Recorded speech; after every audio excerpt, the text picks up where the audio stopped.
Pemirsa, kinerja Cashless Worldwide Indonesia terus meningkat sejak pertama kali IPO. Rekan Patricia Mapelier akan menyampaikan sejumlah informasi terkait Cashless Worldwide Indonesia. Silakan Patricia. Baik Elisa dan juga pemirsa, Cashless Worldwide Indonesia merupakan salah satu emiten papan akselerasi yang IPO pada 4 Mei 2020. Dan berikut sejumlah informasi Cashless Worldwide Indonesia. Kita lihat PT Cashless Worldwide Indonesia dengan kode emiten CASH atau CASH. Pertama kali IPO di Bursa Efek Indonesia pada 4 Mei 2020 di papan akselerasi dengan bidang usaha jasa finansial teknologi dan pembayaran digital. Kemudian di sektor trade, services, and investment. Kemudian di subsektor di computer and services. Kemudian kita lihat sejumlah pemegang saham PT Cashless Worldwide Indonesia. Yang pertama ada Teddy Setiawan yang memegang 348 juta atau setara dengan 24,38%. Kemudian ada Steven Samudra yang memegang 229 juta atau setara dengan 16,07%. Sementara itu ada PT Mandiri Capital Indonesia yang memegang 8,25% atau setara dengan 117 juta. Kemudian Hasim Sutiono yang memegang 11,2% atau setara dengan 159 juta. Selanjutnya ada Sumitomo Corporation yang memegang 8,25% atau setara dengan 117 juta. Selanjutnya ada Sandra Angelia yang memegang 79 juta atau setara dengan 5,57%. Dan terakhir dipegang oleh masyarakat sebesar 26,28% atau setara dengan 375 juta. Kemudian kita lihat bagaimana pergerakan nilai saham dari Cashless.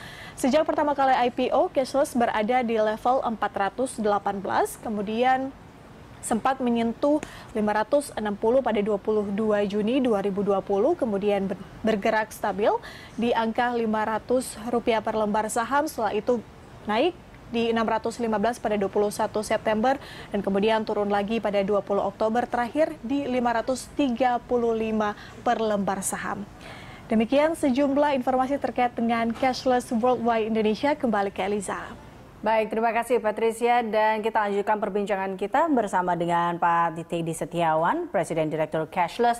Pak Teddy, jika kita melihat tadi ya pergerakan harga saham dari Cashless sendiri atau CASH ini cukup naik di awal, dan tapi apa yang menyebabkan saham ini sedikit menurun di bulan Oktober ini, Pak Teddy?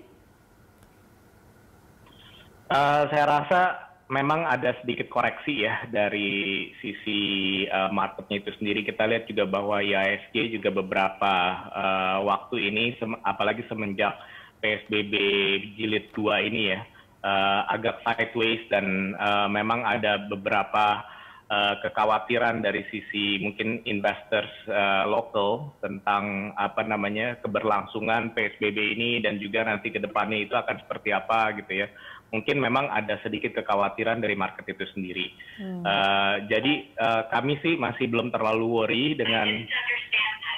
dengan pergerakan market yang saat ini ya. Dan kami yakin karena kita punya long term plan untuk membawa emiten ini untuk menjadi lebih baik, bisa lebih profitable, lebih menjadi darling ya di dalam papan akselerasi ini.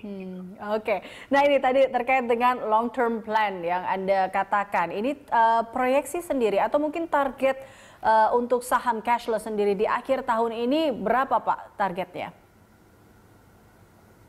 Wah, saya sih nggak bisa targetin ya. Kalau misalnya saya bisa targetin berarti namanya insider trading harusnya. Tapi intinya sih kami mau mengajak ke semua masyarakat gitu ya. And that's the reason why we are going public anyway gitu. Untuk supaya bisa menjadi part of our success, part of our growth gitu ya. Bisa menabung saham kami ketika kami masih in the early stage. Dan juga kita bisa berkembang bersama dan juga bisa mendapatkan hasil dari capital gain bersama juga. Ini bagaimana ini menjadi salah satu part di mana Anda meyakinkan tentunya pada pelaku pasar bahwa saham cashless ini atau saham cash ini prospektif. Salah satunya adalah dengan menunjukkan kinerja usaha Anda, seperti itu Pak Teddy?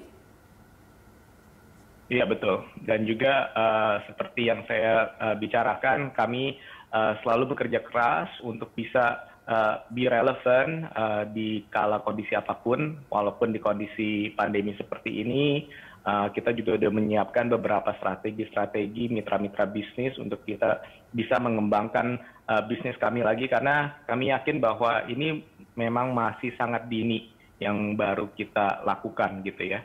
Masih banyak sekali potensi-potensi bisnis yang bisa kita masuk, yang bisa kita berikan nilai tambah, dan itu bisa mendatangkan